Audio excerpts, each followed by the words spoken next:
What if I told you the difference between a mediocre ad campaign and a widely profitable one isn't your creative, your targeting, or your budget? It's the 30 seconds after someone hits submit on your form. And in this video, we're going to be building the system that allows you to close and bridge that gap. Hello? Hi, Mo. Thanks for picking up. This is Sarah from Apex Roofing. I see you just submitted a request for a new roof installation on our website. Is now an okay time to chat for a minute? Yeah, why not? So you mentioned new roof installation. Can you tell me a little about what's going on with your roof right now? Yeah, it's actually I think it's a little old and I just wanted to renovate it and get it fresh. Got it. So your roof's getting older and you're looking to renovate with a new installation. That's right. Okay, thanks for confirming. Are you hoping to get this started soon, or are you just exploring your options right now? I'll be honest, at the moment I contacted a few companies, so I'm just really exploring right now. Now, to give you some context, a good example would be to start with a scenario where we have a Facebook ad. In this case, I have the Meta logo, but we can think about it as a Facebook ad, Instagram ad, but really it can really be also a Google ad or any type of form that we're going to be pushing onto people where they put their information. So for example, we have their email, their number, their name, and we use the data to essentially go ahead and call them after 30 seconds. So actually that can be a lot less. So it's just an example, but we can say that we can call them back after 10 to 30 seconds after they have submitted their form. So the way that this works is that we get everything submitted from Meta, or in this case, again, it can be anything, but really a form. So it can be a Facebook ad in this case. And what's going on is that we will be firing or sending the data of the person that just submitted into a tool called NA10. And this is an automation tool that we use to automate a lot of things. It's sort of like Zapier, but a bit more advanced for those who have used Zapier before. And what we are going to do once we get the data from the form is that we're going to take that data and we're going to initiate a call. And to initiate a call using the AI, we're going to use a tool called VAPI, which is an orchestration layer, which in other words means that we're using different tools in order to perform a call. So for example, in this case, we're going to be using ChatGPT. Specifically, I like to use 4.1 model of ChatGPT because it allows us to have longer context window, and it tends to be a bit more conversational and adherent to the prompt. But the idea is that we're using this tool to basically initiate the call. So you can imagine that the flow goes like this. So we get the data from the form, which then comes into NA10, and NA10 fires an HTTP request into VAPI, which, we hold all the instructions of how the call should be. So we tell it, for example, hey, please go ahead and understand whether this user is actually interested in booking an appointment with one of our live agents. And why this is very powerful is that you were able to already initiate a conversation 10 to 30 seconds after someone already submitted a form. So you get them where they have the highest level of attention onto your service or onto your product. And you can even book them through your calendar. So these tools are really able to also do calendar management. So you can check appointments and book appointments, or schedule, cancel. So they're really effective onto initiating and bringing and creating commitment with your clients. And essentially that goes and creates a call. Of course, not everyone is going to respond. So what you can do on top of what we're going to build today is build a follow-up call system. So that means that you're just calling people later. So if they don't respond into the first call or it goes to voicemail, you say, hey, let's call them back after 15 minutes. And if they don't respond, then maybe you send them an SMS as a nudge or an email. And then you can call them the day after just to make sure they were following up with these people and you don't lose contact. Cool. Yeah. So that was a brief overview. Now let's get into the actual building. All right. So to get things started, we want you to be set up on VAPI and on NA10. Now, when it comes to VAPI, I have left a link in the description, which you can use to get yourself some credits. It's an affiliated link just for transparency. So yeah, if you haven't signed up yet, feel free to use that one. But go ahead and make sure to get an account. And then you also want to be on Anyten. Now, when it comes to Anyten, there is a variety of ways which you can go for. I would suggest you just sign up for the 14-day trial. Some people like to use the hosted version, but that's totally different, let's say, topic. I would recommend if you would just want to start it out and try it, taste it, just sign up for the free trial. I have already signed up, so we're not going to go into the process. It's a pretty simple one. Um, but yeah, once you're set up there, you will want to basically go onto Vapi and you will want to create a new assistant. Now you go for a blank template. So yeah, just click there. And what I will do is I will provide you all the documents so that you can just fill out this agent here so that it just mirrors what I have now. And also the workflow on a Nathan, so you just plug it and play. Awesome. So, just quickly on the settings that I prefer to use on Vapi. So as I mentioned, I like to use the OpenAI model, specifically the 4.1 model, because of the context links that we get, and also the fact that we're able to um, really put a lot of information inside. It tends to be more conversational. So just overall, a very solid and adherent model. Now, I provided a sample prompt here with the first message, but feel free to just copy this, put it into ChatGPT, and then tell ChatGPT to use it as a reference for your, let's say, situation. So yeah, you can just take this prompt, put it into ChatGPT, and talk about your business and tell it to use this prompt as a reference for then building your own, uh, let's say, agent. Now, in this case, we're using a roofing example. So yeah, you can use it just to try. I think it would be a good idea just to try out the prompt and then change it as you like. And then I do like to keep tokens at 150 and temperature at 0.4.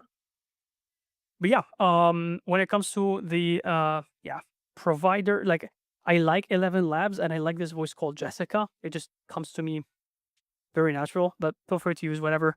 Vapi voices are very nice as well. So it's really a choice for yourself. Yeah, I think that is about it when it comes to the settings. These are the, let's say, my go-to settings when it comes to Vapi. Now, we want to click here on messaging because we will be getting back into messaging in a moment. Now, I want you to come into N8N for a second. Because I will be providing you this template so you can just like take it and work with it directly. But the idea is that we are gonna have a form. I can show you how it looks like actually. So, so this is, for example, a dummy form that we just created in Anyten. But the idea would be that we have some sort of way to collect the data. So in this case, I'm just going to use this form, but you can have a Facebook ad, you can have a Google ad, you can have a tally form, and you just send the data. So you need to figure out your way around this. But for just the example that we're going to show today, we're just using this dummy form. And to give you an overview on the Anyten part, so let's close these tabs that we don't need. So the idea is that we are going to get the data from a form. As I said, it can be a variety of things. Or in your case, if you're using something else and you might need a webhook. And I've talked extensively on what webhooks are in this channel. So you can go and grab other videos. But the idea is that webhook essentially is going to listen to data. So you basically have a link which you will send the data into. And yeah, from there, you will be able to extract the data that you will need. And that's why I have this form here. Generally, I like to set things up here so that then we can initiate the call. So this form is basically taking any information that comes from a webhook or from, in this case, the submitted or the form. And then we're just formatting it cleanly so that we can easily push it and initiate the call. And now on to the last step, and that's initiate a call. So that means that we're getting the data from the form, which format it correctly if there is anything that needs to be formatted. So, for example, I like to put a timestamp so we kind of like know when it was kind of made, and we initiate the call. Now, I do recommend if you want to dive deeper onto how this HTTP node works, because I know it can be confusing, I recommend checking the create call page on VAPI, on the VAPI documentation. So you just get a breakdown of how this exactly works. We're not going to do that today. This is just to give you a taste and an understanding of how it works. But you can really put, so if you need, for example, to have multiple fields or other fields beyond the ones that we have here, you essentially would have to just kind of add another line here, make sure it's indented correctly. So as you can see, this is indented. Actually, I see that we did not take this. Let's copy paste it here. It really needs to be correct and clean.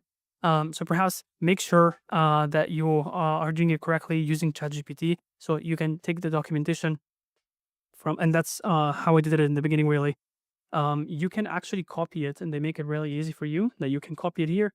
You can even get it into a markdown. I think view is markdown exactly, but I think, yeah, exactly. If you copy the page, it's already marked down. You put it into Chat GPT and you help yourself if you really need to make some edits, similar to what I showed you before when it comes to the prompt. Yeah. Okay, but to get this to work, because now it's, it's not hooked up to anything. We need to hook it up to our account, to our VAPI account that we just created before. And the way to do that is that I need you to go on the API keys section. So you click there and you'll see a section, something saying private key. That's what we want. I want you to copy the ID and make sure to keep that data safe, because that is like a password. So you don't want to leak that out and, let people know about your private keys, and make sure to save it somewhere safe. But just copy it. And yeah, you basically will need to come here. So on this little pencil right here, you click on the pencil and then you paste here, the data or the API key that you got. Now there's a little thing that I need you to do right now. Actually, two things. So before we initiate the call, because these are really important steps as well. So we need two things actually to be, making the call in real life. So number one is I want you to, now that we got the API key, you go into the assistant, and you will see a little code right here. Like for me, it's saying B56. You want to copy that, okay? You copy the ID, and then you go back into NA10, and then you will see your assistant ID. I have it ready, but you will paste that because it's different. We're not going to have the same ID. So you want to paste yours here. Oh no, damn it. Clicked on execute before I wanted to do that. Let me stop. Okay, so and then we also need a phone number. Now, VAPI makes it very easy to have phone numbers. So to get phone numbers, you go on the phone number section and you can click on create phone number. You can get a free VAPI phone number. You put a random area code. At least that's how I do it. You generally hit an error and I just copy one of those that are here. You just click create. And yeah, it will wait like you'll have to wait like 2 minutes or something. But yeah, then you are good to go. But yeah, basically get your free phone number. You are capped of how many like calls you can do with this. But just yeah, that's really enough to get you started. And what we want to do is just copy that little snippet here, go back into NA10, and you want to paste it right here in the agent phone number ID. Yeah, and then we're set. We're basically telling this HTTP node, we give it the password, so it is accessing our account, so that's the API key. And then we're giving it, like, hey, actually use the agent because we're giving it the agent ID, so that's the agent, and call from that specific phone number. So now when I call myself, we will be submitting the form. I will be receiving a call from this guy. From this phone number. Awesome.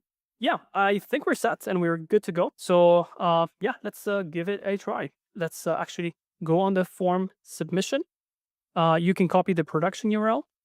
And as before, make sure that you have this active to make it work. yeah, so let's paste it. This is my specific link. I'll put my data here. It will be grayed out, but yeah, that's my data. So I put Mo, phone number. Let me put that. Give me a second. I'll be right back. All right, I put my phone number, but make sure that your phone number has the plus. That's an essential thing when it comes to phone calling, especially because it needs to have the correct formatting to be able to work. So make sure that you have the plus and that it's a correct, phone number. You put your email, and given that it's a roofing example, I'm going to put that I need a new roofing installation, and I let's say saw an ad and I'm interested in this actual roofing service ad that I saw. Awesome. So let's submit, and I should receive a call soon on my very phone number. So yeah, let's see. Also, um, awesome. So I'm receiving, as you can see, a phone call. Hello. Hi, Mo. Thanks for picking up. This is Sarah from Apex Roofing. I see you just submitted a request for a new roof installation on our website. Is now an okay time to chat for a minute? Off. So, you mentioned new roof installation. Can you tell me a little about what's going on with your roof right now? Yeah, it's actually I think it's a little old, and I just wanted to renovate it and get fresh. Got it. So, your roof's getting older and you're looking to renovate with a new installation. That's right. Okay, thanks for confirming. Are you hoping to get this started soon, or are you just exploring your options right now? I'll be honest. At the moment, I contacted a few companies, so I'm just really exploring right now. Yeah, just had to cut it short here, but you get the idea. So you're able now to get, as soon as someone fills out this form, now they're able to receive this call, and you can see now how that changes things because you're able to basically qualify someone, get a commitment from them. I could have even built a calendar appointment here, but just for the sake of this video, to keep it simple, I do that in other videos. Um, but you get the idea that you can have really any phone form and then call people out from it. All right, so I hope this gave you an idea of what you can do with speed to lead, and it's really interesting what let's say you can achieve with this very simple system. Of course, you can enhance it by adding a calendar feature, a call reporting of how the call went, and you can track the transcripts, the outcome, and such things. But to keep it simple, this is a really good initiating point where you can actually get something live and working. And if you want, let's say, to see if this fits your specific business, then I remind you that I offer 5 free consultation slots, which you can find in the first link in the description. If you are interested in watching how to build your very first AI voice agent, then I do leave the video right here. I'll see you right there.